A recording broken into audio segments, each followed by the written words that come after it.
Hi, my name is Jenna Hudson, and I am taking the Virtual Field Trips class offered at Indiana University Southeast. And today I'm going to be talking about how I would incorporate my virtual field trips into my music classroom. To begin, I want to talk about my situation at my school. I'm in a very fortunate situation that all of my students are one-to-one on devices. Kindergarten through third grade have iPad minis, and the fourth and fifth grade students have the regular iPads. We also have access to MacBooks and MacBook Airs, and they are on a cart, and anytime we want to use them, we just have to sign them out and we can bring them to our classroom to use. So going on to the virtual field trips, I first want to talk about an app that I have found. This app is called the Young Person's Guide to the Orchestra, and I'm going to show you this app here in just 1 second. Okay, here's the app. It's very fun I think it would be very fun for my students. It has a ton of games to engage them, but it also has a lot of useful information, and there's even a little quiz on here to test their knowledge on the instruments. So to begin, I'm going to click on the red tag that says the orchestra, and I really like that this app has categorized the instrument families by color.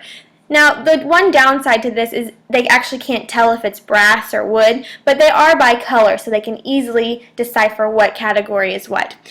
So on this page, the students can listen to each family of instruments, so just by clicking on the ear. So I'm going to play one.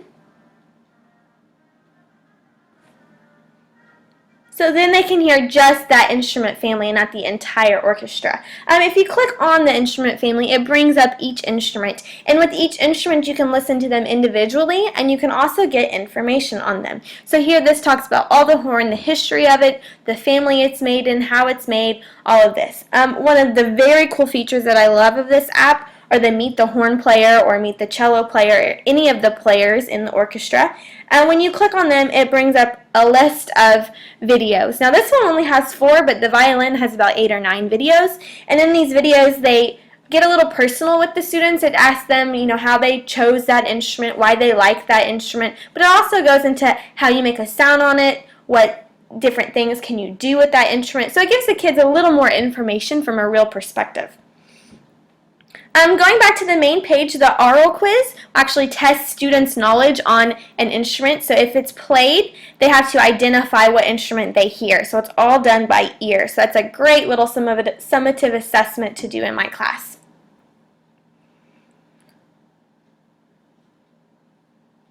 Okay, going back to the other websites that I have found for my classroom. This first web page called Classics for Kids, it's very nice. Let me take you there.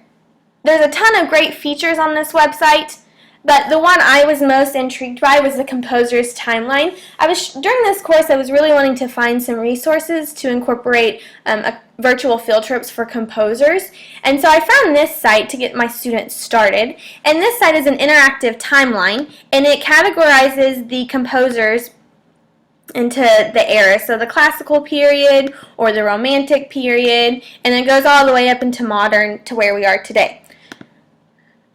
The one group I really wanted to focus on was the classical group of composers. So if you click on each composer, it will give you a little bit more information about them, but I wanted something a little more engaging for my students.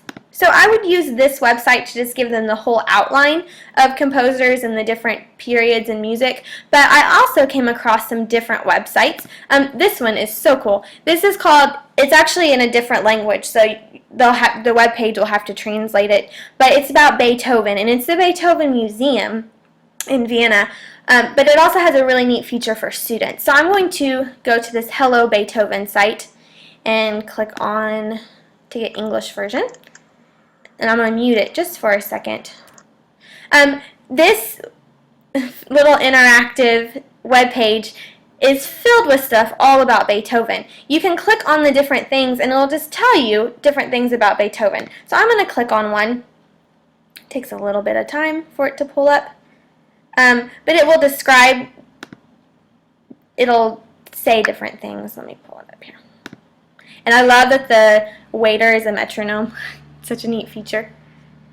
To get back to, yeah, there it goes. It talks about war during the time that Beethoven was around. To get back to the desk, you just have to click on the desk.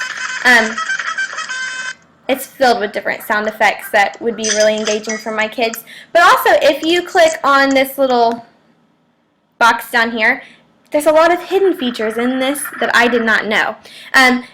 You can actually click on any of these red labels here, and it'll take you to a whole new site of Beethoven's life. So this talks about his family, and if you click on it, it will describe in more details about the family. It's a little slow, but I have a feeling this website would be very engaging for my kids, and I like the graphics in it. They're very kid-pleasing, where some of them are not. So this website is filled with tons of stuff about Beethoven. And I wanted to find another website that I can incorporate some more composers in. So I found the New York Philharmonic website, and I have used this in my classroom just to kind of show my students stuff, but they've never actually got to get on the computer and participate. So I really want to use this as a virtual field trip in my classroom for my students. So I think for a lesson plan idea, I would have them go to this website and click on the Composers Gallery. And you can search composers by different ways, by their birthday, styles, their names, what country they're from. So I'm just going to click on Style, since we were talking about the classical composers, if it goes. Okay, here are the styles, so I'm going to click on Classical.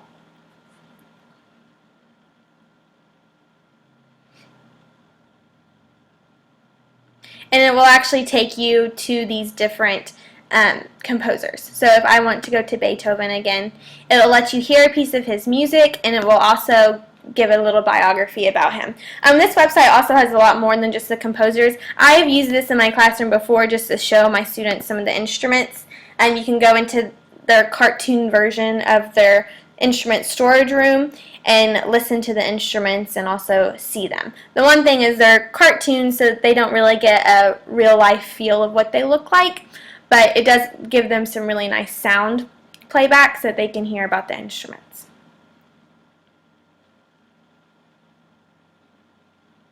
So this little guy just walks around to the instrument families, and of course they always want to know what this little mouse does, but he doesn't do anything. So if I click on the flute, I can listen to it.